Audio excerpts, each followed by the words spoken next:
Captain Marcus Reed stood on the bridge of the UES Defiance, watching the massive alien fleet assemble around Titan Station. The Krillian Empire had called this gathering to demonstrate their superiority over the primitive human race. 12 different alien species had come to witness what they called the final lesson. The Krillians were tall, insectoid creatures with 4 arms and glossy black shells. Their leader, Warprime Zekthar, had issued the challenge 3 months ago. He claimed that human technology was nothing more than toys for children, and that Earth's expansion into the outer colonies needed to stop immediately. "Sir, we're receiving another transmission from the Krillian flagship," reported Lieutenant David Park, the communications officer. He was young, barely 25, but his steady hands never shook even under pressure. "Put it through," Marcus replied. The captain was 42 years old, with graying temples and eyes that had seen too many battles in the colony wars. He had earned his position through skill, not politics. The view screen flickered to life, showing Warprime Zekthar's hideous face. His mandibles clicked with amusement as he spoke in perfect English. "Captain Reed, I trust your little ship is ready for today's demonstration. My fleet admirals are eager to see what human engineering can accomplish." Behind Zekthar, Marcus could see the bridge of the Krillian dreadnought Vengeance of Stars. It was massive, easily 10 times the size of the Defiance. The alien crew moved with military precision, their multiple arms operating complex control. Systems that humans could barely understand. "We're ready, Warprime," Marcus said calmly, "though I should warn you, appearances can be deceiving." Zekthar's laugh sounded like breaking glass. "Your vessel is 800 meters long, Captain. My flagship is 12 kilometers. Your entire fleet could fit inside my cargo bay. What deception could there possibly be?" Dr. Nathan Cross, the Defiance's chief science officer, stepped forward. He was a thin man, with wire-rimmed glasses and hands that were always stained with grease from working on experimental systems.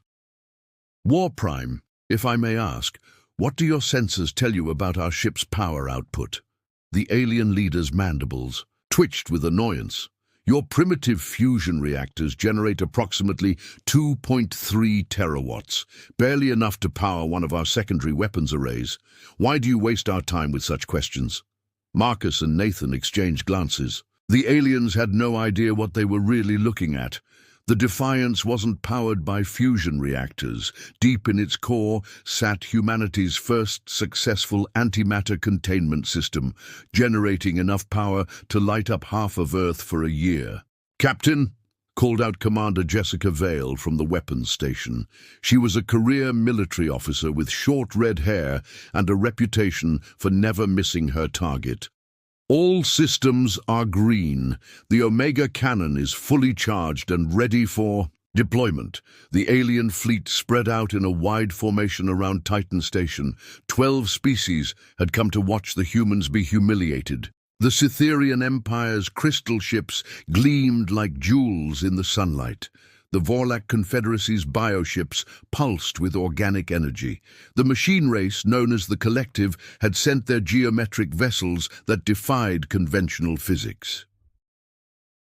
Warprime Zekthar's voice boomed across all frequencies. "People of the galaxy, witness today the fate of those who dare to challenge the natural order. Humanity has grown too bold, too fast. Their colonies spread like a disease across systems that should belong to their betters. Today, we remind them of their place." The Krillian flagship's main weapons began to glow with deadly energy. Massive particle cannons swiveled to target the Defiance. The alien crew worked with practiced efficiency, preparing to reduce the human ship to cosmic dust. "Sir," reported Ensign Robert Kim from the sensor station, "I'm detecting weapons lock from 18 different vessels. They're all targeting us simultaneously." Marcus nodded grimly. The aliens wanted to make sure there would be nothing left of the Defiance to analyze. They planned to destroy every trace of human technology in a single, overwhelming assault. "All hands, prepare for combat." Marcus announced over the ship's intercom. "Today, we show the galaxy that humans don't back down from a fight, no matter the odds." The bridge crew moved with calm professionalism. These were veterans who had served together for 3 years, fighting pirates and raiders in the outer colonies. They trusted their captain and their ship, even against impossible odds. Doctor cross-checked his instruments one final time. The antimatter containment field was stable. The Omega Cannon's targeting system was locked onto the Krillian flagship. Everything was ready for humanity's first demonstration of their true technological capabilities. "War Prime Zekthar," Marcus said into the communications channel, "I'll give you one last chance to reconsider. Take your fleet and leave this system peacefully. No one has to die today." The alien leader's response was exactly what Marcus expected. "The time for talk is over, human. Prepare to witness the power of a true galactic empire. All ships, open fire." The space around Titan Station erupted in brilliant light as 18 alien warships unleashed their weapons simultaneously. Energy beams, plasma torpedoes, and exotic matter projectiles all converged on the Defiance's position. But the little human ship didn't die. Instead, it did something that made every alien in the fleet freeze in shock. The Defiance simply wasn't there anymore. The Defiance reappeared 3 kilometers away from its original position, completely unharmed by the massive weapons barrage that should have vaporized it instantly. The alien fleet's instruments went wild as they tried to understand what had just happened. "How is this possible?" War Prime Zekthar demanded, his voice no longer filled with arrogant confidence. "No ship can move that fast. Our sensors showed no engine signatures, no dimensional distortions." Commander Vale smiled grimly at her weapons console. "Sir, their weapons are still charging for a second volley. Should we continue to play with them?" Marcus considered the question. The Defiance's experimental quantum displacement drive had worked perfectly, allowing them to step outside normal space-time for a fraction of a second. To the aliens, it looked like the ship had simply vanished and reappeared elsewhere. "Not yet, Commander," Marcus replied. "Let them think they missed. Dr. Cross, are you getting good readings on their fleet composition?" The science officer nodded enthusiastically. "Absolutely, Captain. Their ships are exactly what we expected. Massive, heavily armored, but built for conventional warfare. They have no defense against quantum-level attacks." Lieutenant Park's voice cut through the bridge chatter. "Sir, we're receiving transmissions from the alien observer fleet. They're demanding explanations from the Krillians about what just happened." The view screen showed the confusion spreading through the enemy formation. The Cytherian crystal ships were pulsing with agitated energy patterns. The Vorlak bioships were writhing like living creatures in distress. Even the emotionless collective machines were transmitting rapid bursts of data to each other. War Prime Zekthar's image appeared on the main screen again, but his composure was cracking. "What manner of trickery is this, human? No known technology can produce such effects."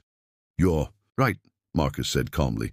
"No known technology. But you made a critical error, War Prime. You assumed you knew everything about human capabilities. You judged us by the standards of your own understanding." The Krillian leader's mandibles clicked frantically. "Impossible. We have monitored your species for decades. Your ships use fusion power. Your weapons fire simple projectiles and energy beams. You were centuries behind our technology." Dr. Cross stepped into view of the communication pickup. "War Prime, you monitored our commercial vessels and colony ships. You never saw our military research projects. The Defiance isn't just a warship. It's a proof of concept for technologies your empire can't even imagine." The alien fleet was regrouping, trying to surround the Defiance from all angles, but Captain Reed had no intention of running. Humanity had been underestimated for the last time. "Ensign Kim," Marcus ordered, "transmit our technical specifications to the alien fleet. Let them see exactly what they're dealing with." The young sensor operator's hands flew over his controls. Across the alien fleet, technical officers studied the incoming data with growing alarm. The Defiance's power output readings were impossible. Its weapon systems used principles that their science claimed were purely theoretical. "This data cannot be accurate," War Prime Zekthar protested. "No ship this small can generate such power levels. Your antimatter containment would require technology we have spent centuries trying to develop." "And yet here we are," Marcus replied. "The question now is whether you're smart enough to recognize when you're outmatched." The Krillian War Prime's pride wouldn't allow him to back down. One ship against an entire fleet? "Even with your advanced technology, you cannot defeat us. All vessels, execute attack pattern Omega. Concentrate all firepower on the human vessel." The alien fleet moved with practiced coordination. 18 warships arranged themselves in a perfect sphere around the Defiance, their weapons charged and ready. This time there would be no escape, but Captain Reed had no intention of running. "Commander Vale, prepare the Omega cannon for full discharge. Target the Krillian flagship." "Sir," the weapons officer replied. "Targeting solution confirmed. Antimatter containment is stable. We can fire at your command." The bridge crew held their breath. The Omega cannon had never been fired in combat before. Theoretical projections suggested it could punch through any known defense, but theory and practice were very different things. "Dr. Cross," Marcus asked quietly, "what's your professional opinion? Will it work?" The science officer checked his instruments one final time. "Captain, the antimatter stream is perfectly collimated. The quantum focusing array is operating within normal parameters. The target's shields are designed to stop conventional energy weapons. They have no defense against directed antimatter." War Prime Zekthar's voice boomed across all frequencies. "Witness the fate of those who dare to challenge the Krillian Empire. Fire!" 18 alien warships unleashed their weapons simultaneously. The space around the Defiance erupted in a storm of energy and exotic matter. Particle beams, plasma streams, and quantum torpedoes all converged on the small human vessel. But once again, the Defiance simply wasn't there when the weapons arrived.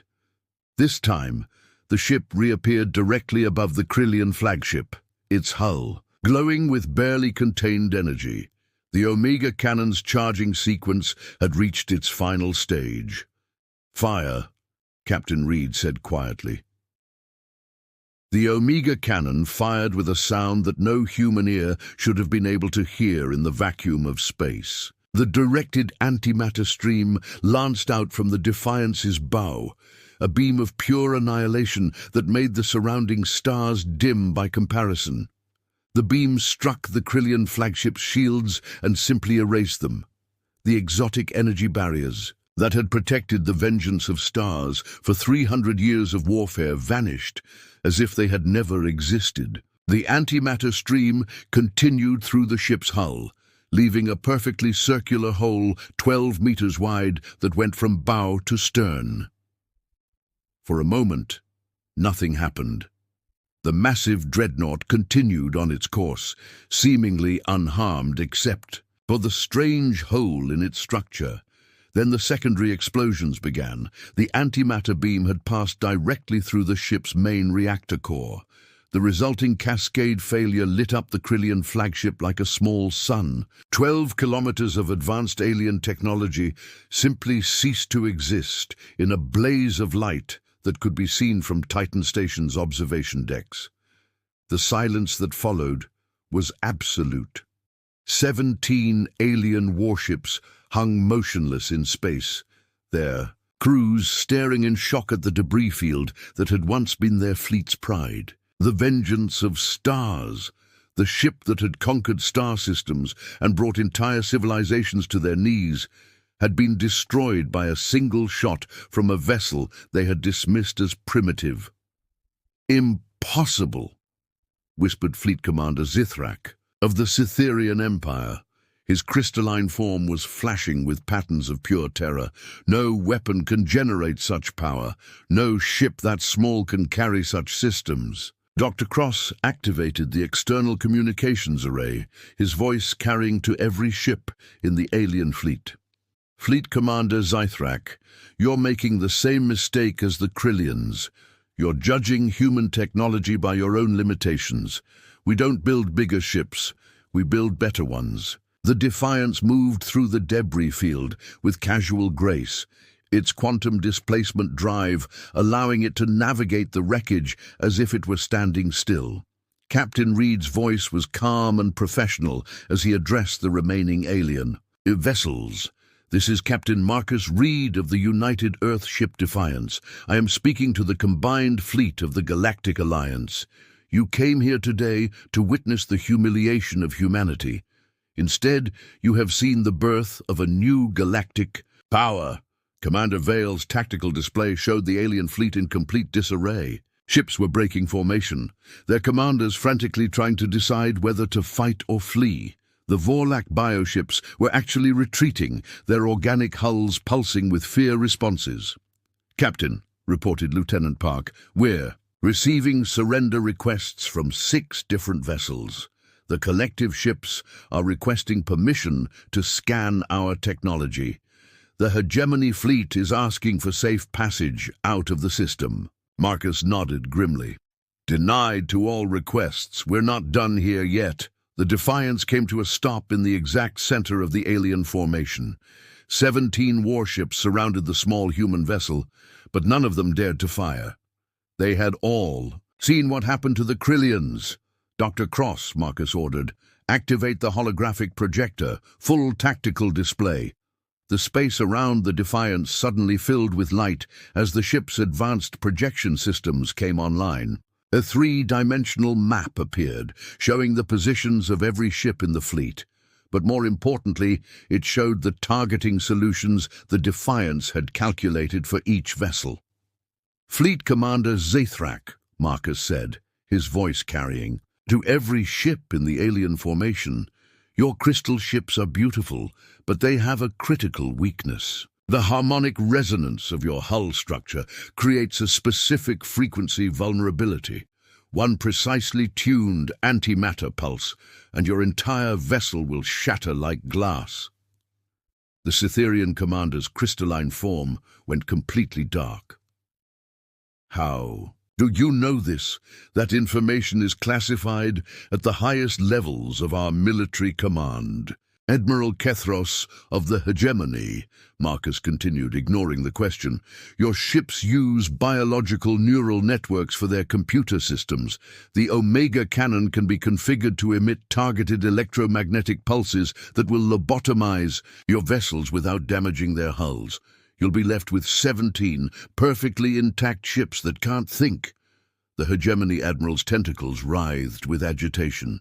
"This is impossible.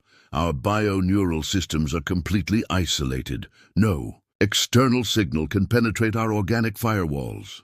"Collective Unit Designation Prime," Marcus said, addressing the machine race.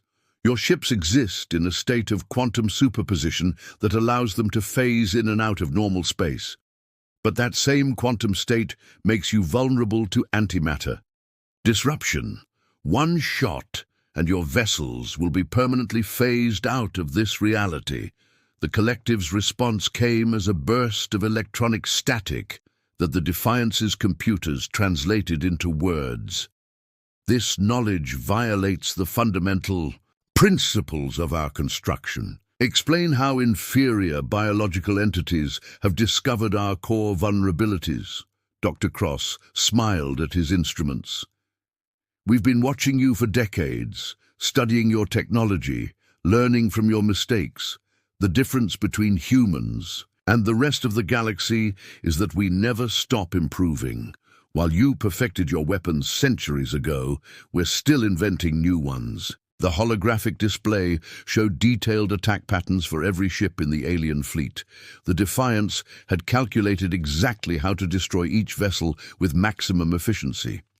What should have been a one-sided massacre in favor of the aliens had become a demonstration of human technological superiority. "This is your choice," Captain Reed announced. "You can leave this system immediately and never return to human space, or you can stay and join the Krillians in whatever afterlife awaits warriors who pick fights they cannot win." The alien fleet began to move, not toward the Defiance, but away from it. One by one, the massive warships engaged their fastest engines and fled toward the edge of the system. The Cytherian crystal ships moved first, their harmonic drives creating beautiful patterns of light as they escaped. The Vorlak bioships followed, their organic hulls rippling with the effort of rapid acceleration. Even the collective machines retreated, their geometric forms folding in on themselves as they prepared for dimensional jumps. Within 10 minutes, only the Defiance remained in the space around Titan Station. "Sir," reported Ensign Kim, "all hostile vessels have cleared the system. We're receiving a transmission from Earth Command. They want a full report on the engagement." Marcus sat back, in his command chair, suddenly feeling the weight of what had just happened. Humanity had just announced itself to the galaxy as a force to be reckoned with. The age of being underestimated was over. "Dr. Cross," he said quietly, "prepare a complete technical analysis of the engagement. I want to know exactly how our systems performed under combat conditions." The science officer nodded, already compiling the data. "Captain, preliminary analysis shows that the Omega cannon performed exactly as projected. The quantum displacement drive exceeded expectations. We could have engaged the entire fleet simultaneously and won." "Good," Marcus replied, "because something tells me this is just the beginning." 3 days after the Battle of Titan Station, the news had spread across the galaxy faster than any ship could travel. Quantum communication networks carried the impossible story to every major civilization. A single human warship had destroyed the Krillian Empire's flagship and sent a combined fleet of 17 vessels fleeing in terror. Ambassador Rachel Torres stood in the council chambers of the Galactic Senate on the neutral world of Sanctus. The vast hall was filled with representatives from 43 different species, all of them staring at the human delegation with a mixture of fear and respect. That had never existed before. The Galactic Senate had been founded 800 years ago to maintain peace between the major spacefaring civilizations. Never in its entire history had a single incident caused such chaos. Emergency sessions had been called on every major world. Trade routes were being rerouted to avoid human space. Some species were even beginning to negotiate defensive alliances against the human threat. "The floor recognizes Ambassador Torres of the Terran Republic," announced Senator Valdris, the ancient ethereal who had led the Senate for 2 centuries. His species existed as pure energy beings, communicating through controlled electromagnetic pulses that the chamber's translation systems converted into audible speech. Rachel stood slowly, her diplomatic training keeping her expression neutral, despite the tension in the room. She was 53 years old, a career diplomat who had spent 20 years building relationships with alien civilizations. Today, all of that careful work would be put to its ultimate test. "Honored senators," she began, her voice carrying clearly through the chamber's acoustics, "I come before you today not as a conqueror, but as a representative of humanity's desire for peaceful coexistence with all galactic civilizations." A wave of agitated sounds swept through the chamber. The Krillian Empire's emergency delegate, Warcast Zilak, rose from his seat. His species' loss at Titan Station had shattered their military prestige, but their pride remained intact. "The human speaks of peace," Zilak clicked angrily, "but her species has just demonstrated weapons of mass destruction. The Vengeance of Stars was home to 12,000 Krillian warriors. How does the Senate respond to such unprovoked aggression?" Rachel kept her voice steady. Warcast Zilak, I remind the Senate that the Krillian Empire issued a formal challenge to human authority in the Titan system. Your war prime Zekthar demanded that we prove our right to exist as an independent species. We simply accepted your challenge and won. Senator Kithara of the Vorthan Collective floated forward in her environmental suit. Her species was aquatic, requiring specialized equipment to survive in the chamber's atmosphere.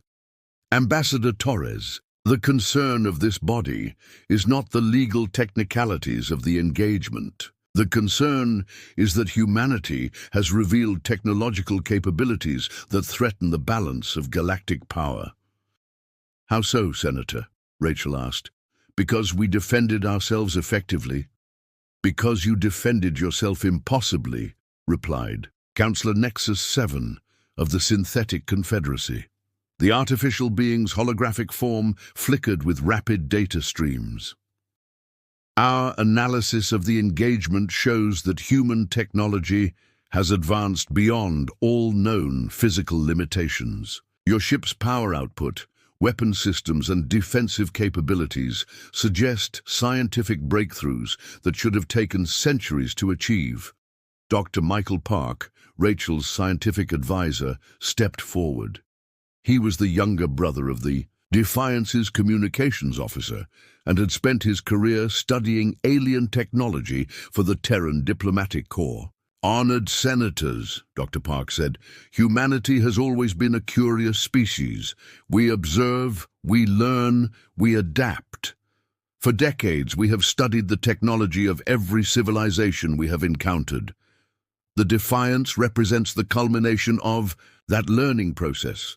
The chamber erupted in angry chittering, electronic buzzing, and harmonic vibrations as dozens of species began talking at once. Senator Valdris had to pulse his energy form 3 times to restore order. The human delegation will explain, Valdris announced, how their species achieved such rapid technological advancement. The Senate requires a full disclosure of human capabilities. Rachel and Dr. Park exchanged glances. This was the moment they had prepared for, but had hoped would never come. The truth about human technological development would either secure their species' place in the galactic community or make them enemies of every other civilization. Very well, Rachel said. Dr. Park will provide the requested information. The scientist activated a holographic projector, filling the chamber with 3-dimensional images of human research facilities. Senators, the key to understanding human advancement lies in our approach to scientific research. While other species have specialized in specific areas of technology, humans have always been generalists. The display showed Earth's research centers, where scientists from dozens of different fields work together on joint projects. We don't just study physics or engineering or biology, Dr. Park continued. We study everything simultaneously, looking for connections that specialized researchers might miss. Senator Kithara's environmental suit bubbled with agitation. This explains nothing. Generalist research cannot produce the specific breakthroughs your species has achieved. You're right, Dr. Park replied. Generalist research alone cannot produce such results. But generalist research combined with samples of alien technology can. The chamber fell silent. Every alien representative suddenly understood the implications of what they were hearing. For 30 years, Dr. Park continued, human diplomats, traders, and scientists have been collecting samples of alien technology. Not stealing, purchasing, trading, or receiving as gifts from friendly civilizations. We have studied Krillian energy weapons, Cytherian crystal matrices, Vorthan bioneural processors, and synthetic quantum cores. The holographic display showed human laboratories where alien artifacts were being carefully analyzed. We learned from all of you. We took the best ideas from every civilization and combined them into something new. The Defiance isn't just a human ship. It's a fusion of technologies from across the galaxy. Warcast Jilak's mandibles clicked with rage. This is intellectual theft. You have stolen our military secrets." "No," Rachel interjected firmly. "We have learned from your achievements, just as you have learned from others. The difference is that we were willing to admit we didn't know everything and could benefit from outside knowledge." Senator Valdris pulsed thoughtfully. "This explanation raises additional concerns. If humanity has integrated technologies from multiple civilizations, what prevents them from sharing those integrated systems with others? The balance of galactic power could be permanently disrupted." Rachel smiled for the first time since entering the chamber. "Senator Valdris, that brings me to humanity's proposal for resolving this situation. We propose the establishment of a galactic technology sharing initiative." The chamber erupted in chaos again. The idea of freely sharing advanced technology between civilizations was radical beyond anything the Senate had ever considered. Some species had hoarded their secrets for millennia, using technological superiority to maintain their positions in the galactic hierarchy.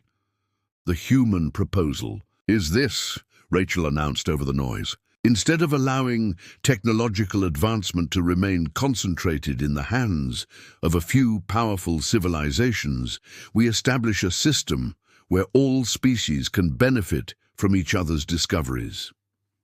Humanity will share the integration techniques that allowed us to create the Defiance in exchange for continued access to new technologies as they are developed." Counselor Nexus 7's holographic form flickered rapidly. "This proposal would fundamentally alter the structure of galactic civilization. The implications are beyond calculation." "Yes," Rachel replied. "It would create a galaxy where cooperation is rewarded over competition, where knowledge is shared rather than hoarded, where species advance together rather than separately. It would create a true galactic community." The debate that followed lasted for 18 hours. Some species saw the proposal as an opportunity to accelerate their own development. Others viewed it as a threat to their carefully maintained advantages. The Krillian Empire's delegate argued that it would lead to chaos and war. The Synthetic Confederacy calculated that it would lead to unprecedented technological advancement. Finally, Senator Valdris called for order. "The Galactic Senate will recess to consider the human proposal. All member civilizations will have one standard galactic month to submit their positions. This session is adjourned." As the alien delegates filed out of the chamber, Rachel remained at the human podium, watching the greatest political debate in galactic history unfold. Humanity had just offered to share the secrets that made them powerful in exchange for the chance to learn from others. Whether the galaxy would accept that offer remained to be seen. Dr. Park approached her as the chamber emptied. "Do you think they'll accept our proposal?" Rachel considered the question carefully. "I think they'll accept it eventually. The alternative is an arms race that no one can win. Humanity has shown that we can defend ourselves, but we've also shown that we prefer cooperation to conflict. The question is whether the rest of the galaxy is ready to move beyond the old ways of thinking. The fate of human-alien relations now rested in the hands of 43 different civilizations, each with their own fears, ambitions, and dreams for the future. The Battle of Titan Station had ended, but the real war for humanity's place in the galaxy was just beginning. 6 months after the Battle of Titan Station, Captain Marcus Reed stood on the observation deck of the newly commissioned Earth Station Alpha, humanity's first deep space diplomatic facility. The massive structure orbited the binary star system of Kepler 442, chosen as neutral ground for the implementation of the Galactic Technology Sharing Initiative. The view from the observation deck was unlike anything in human history. Ships from 37 different civilizations were docked at the station's various arms, their crews working together on joint research projects that would have been unimaginable a year ago. Grillian engineers collaborated with human scientists on improved antimatter containment systems. Cytherian crystal shapers worked alongside Terran quantum physicists to develop new communication technologies. "Captain Reed," a familiar voice called out behind him. Marcus turned to see Dr. Nathan Cross approaching, his usual lab coat replaced by the formal uniform of Earth's new Galactic Relations Division. "Dr. Cross," Marcus replied with a smile. "How goes the great experiment?" Nathan gestured toward the bustling activity visible through the observation windows. "Better than anyone dared hope. We've had breakthrough discoveries in quantum computing, biotechnology, and energy generation.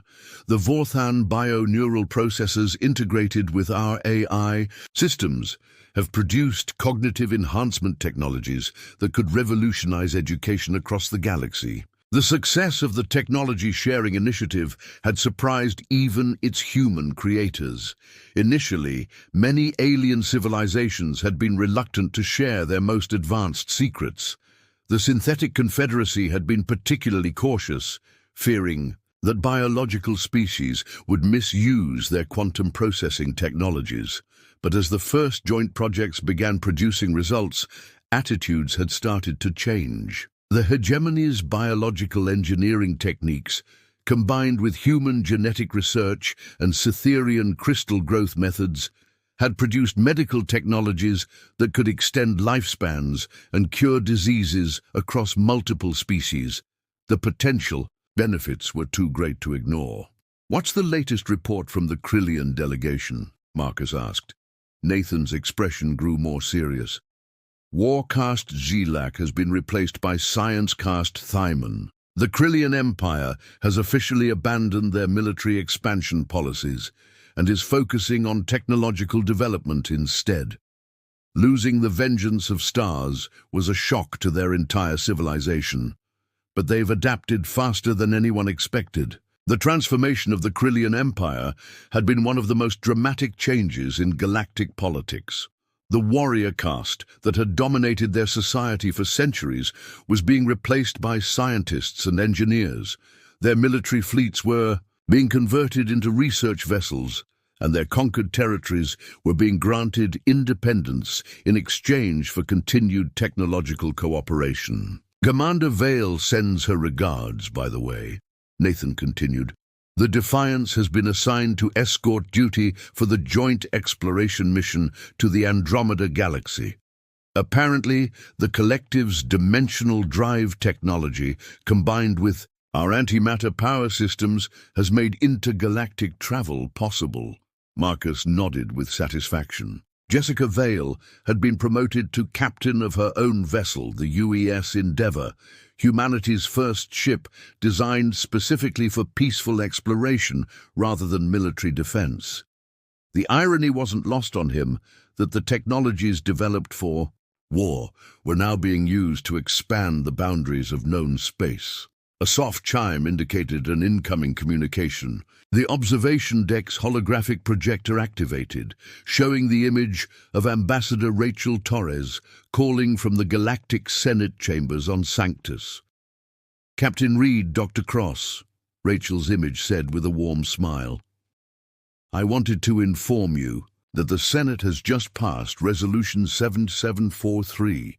The Galactic Technology Sharing Initiative is now permanent galactic law. All member civilizations are required to contribute to the common knowledge base and share in the benefits of collaborative research."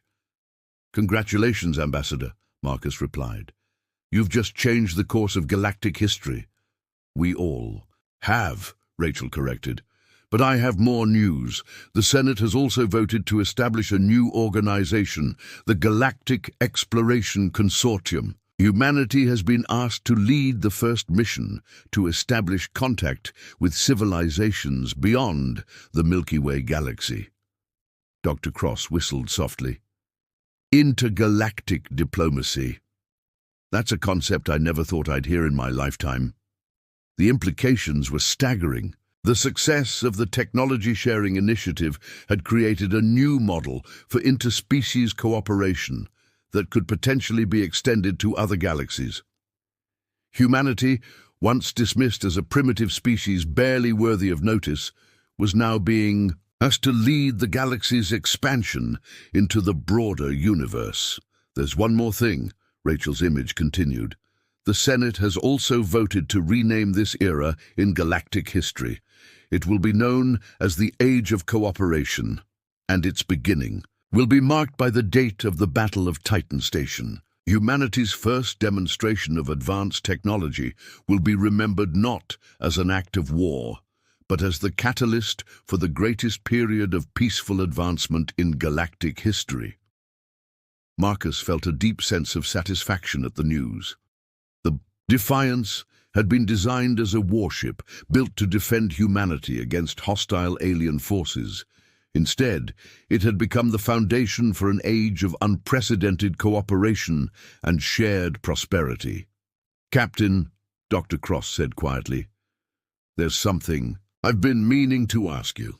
Do you ever regret what happened to the vengeance of stars? 12,000 Krillians died in that battle." Marcus considered the question carefully. It was one that had haunted him for months. "I regret that those deaths were necessary," he finally replied, "but I don't regret defending humanity against those who would have destroyed us. The Krillians chose to see us as a threat to be eliminated rather than potential partners. Their own arrogance and aggression led to their downfall. And now?" Dr. Cross asked. "Now they're our partners in exploring the universe," Marcus said. "War Prime Zekthar died believing that strength came from domination and control. Science cast. Timon has learned that true strength comes from cooperation and mutual respect. The Krillians are stronger now than they ever were as conquerors." The observation deck's communication system chimed again, this time with an incoming message from Earth. The holographic display showed President David Chen, Catherine Bell's successor, speaking from the Oval Office of the Terran Republic. "Citizens of Earth and friends throughout the galaxy," President Chen began, "today marks the one-year anniversary of the Battle of Titan Station. What began as a demonstration of human defensive capabilities has evolved into something far greater, the foundation of a truly unified galactic civilization." The president's image was replaced by scenes from across the galaxy.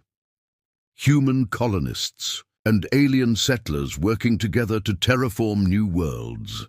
Mixed species research teams making discoveries that advanced the boundaries of science.